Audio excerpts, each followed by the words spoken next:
Saudi প্রবাসী কর্মীরা বেতন না পেলে শাস্তি পাবেন নিয়োগকর্তা। বিস্তারিত জানতে ভিডিওটির শেষ পর্যন্ত দেখুন। সৌদি আরব প্রবাসী কর্মীদের নির্ধারিত সময় অনুযায়ী বেতন ভাতা প্রদানের ক্ষেত্রে কঠোর নিয়ম চালু করেছে। বিদেশি কর্মীদের বেতন ভাতা নিশ্চিত করতে সৌদি আরব সরকার ওয়েজ প্রোটেকশন সিস্টেম WPS কার্যকর করেছে।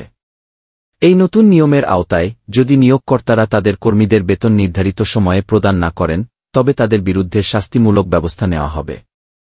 সৌদি আরবের ওয়েজ প্রোটেকশন সিস্টেম WPS একটি ইলেকট্রনিক ট্র্যাকিং পদ্ধতি হিসেবে কাজ করে, যার মাধ্যমে কর্মীদের বেতন ভাতা নির্ধারিত ব্যাংক বা আর্থিক প্রতিষ্ঠানের মাধ্যমে পরিশোধ করতে হয়। WPS-এ কর্মী ও নিয়োগকর্তার ডাটা সংরক্ষণ করা হয় এবং এই সিস্টেমে চুক্তি অনুযায়ী কর্মীরা নির্ধারিত বেতন পাচ্ছেন কিনা তা মনিটর করা হয়।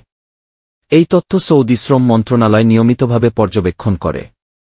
যদি নিয়োগকর্তারা সময়মতো বেতন না দেন তবে তাদের বিরুদ্ধে শাস্তিমূলক ব্যবস্থা নেওয়া হবে।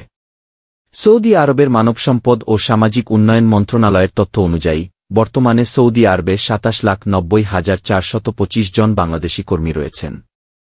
এর মধ্যে সাধারণ খাতে ২১,০১,৫৯০ জন পুরুষ কর্মী এবং ১৯,৮৭৩ জন নারী কর্মী কাজ করছেন। গৃহকর্মী হিসেবে রয়েছেন ৪,৩২,৯৩৪ জন পুরুষ ও নারী এবং ২,৩৫,০২৮ জন কর্মী গৃহখাতে নিয়োজিত রয়েছেন। সৌদি আরবের মানব সম্পদ ও সামাজিক উন্নয়ন মন্ত্রণালয়ের মুখপাত্র জানিয়েছেন, বাংলাদেশি প্রবাসীরা বহু দশক ধরে সৌদি আরবের কর্মীবাহিনীর অবিচ্ছেদ্য অংশ হয়ে রয়েছেন। তাদের দক্ষতা সৌদি শ্রমবাজারে ব্যাপক অবদান রেখে চলেছে, যা স্থানীয় কর্মীবাহিনীর পরিপূরক হিসেবে কাজ করছে। তাদের এই অবদান সৌদির উন্নয়ন এবং সামাজিক কাঠামোকে সমৃদ্ধ করেছে। তিনি আরও বলেন, আমরা বাংলাদেশি কর্মীদের কল্যাণ রক্ষা এবং তাদের অধিকার সংরক্ষণে সর্বদা প্রতিশ্রুতিবদ্ধ।